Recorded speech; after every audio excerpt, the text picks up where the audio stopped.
Hi everyone and welcome. Today we are about to be discussing how to set up Shopify email marketing. So let's just begin with that. Now before we start, make sure you click the link below to get the best Shopify free trial and start your business with some exclusive bonuses. So to very first thing that you're gonna do to set up your email marketing is if you simply head over to your settings.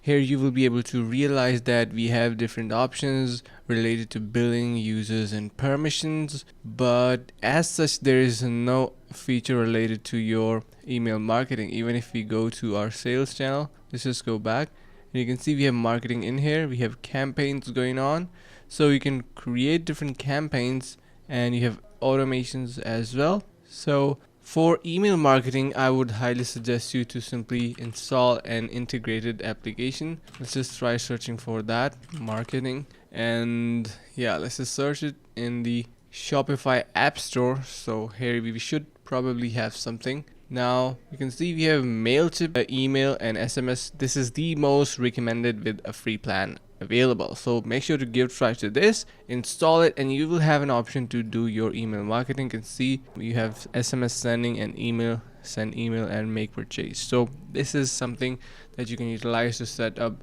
email marketing. I hope this is going to be something that you're looking for, and hope this video was helpful. Finally, make sure to click the link in the description below to take advantage of our exclusive Shopify free trial to start your business right away.